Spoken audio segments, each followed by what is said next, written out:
ఈ బడ్జెట్లో ఆడంబరం ఎక్కువ, అసలు విషయం తక్కువ అనేది మళ్ళొకసారి రుజువైంది. 4,000 కోట్ల రూపాయలు మిగులు బడ్జెట్గా కూడా ఈ రాష్ట్ర ప్రభుత్వం చూపించడం జరిగింది. ఇది మొత్తం అబద్ధాల పుట్ట. కేసీఆర్ గారి అబద్ధాలకు ఇది పరాకాష్ట. ఎన్నికల సందర్భంలో 1,00,000 రూపాయలు రైతులకు రుణమాఫీ చేస్తా అన్నారు. మీరు ఈనాటి వరకు చేయలేదు. 15,000 కోట్ల రూపాయలు రాష్ట్ర ప్రభుత్వం రైతు రుణమాఫీకి కేటాయిస్తే తప్ప 100% రైతులకు రుణ విముక్తి జరగదు. ఇవాళ మీరు కేటాయించిన 4,000 కోట్లతోని ఇంకా రైతుల నెత్తి మీద అసలు మిత్తి కలిపి 11,000 కోట్ల రూపాయల రైతుల నెత్తి మీద రుణభారం ఉన్నది.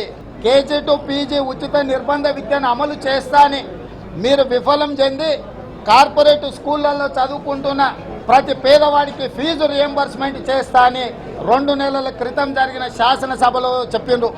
4,300 కోట్లు కేటాయిస్తే తప్ప ఈ విద్యార్థులకు ఫీజు రియంబర్స్మెంట్ జరగదు. మీరు 2,60,000 ఇండ్లు కేటాయింపులు చేస్తే 1,400 ఇండ్లు మాత్రమే కట్టినమని మీరు ఇందులో చెప్పిండ్రు. 2,60,000 కట్టాలంటే దాదాపుగా 17,000 కోట్ల రూపాయలు కావాలి. ఇవాళ అప్పు తెచ్చి అప్పు చేసి పప్పు కూడా వండుతామని అంటుండ్రు తప్ప పేదలు కట్టించే ఇండ్ల మీద మీరు ఒక్క రూపాయి కూడా కేటాయించలేదు.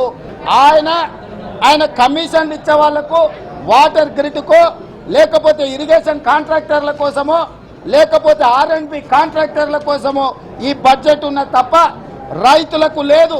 అధికారంలో ఉన్న ముఖ్యమంత్రి గారి కోసమే ప్రవేశపెట్టిన బడ్జెట్.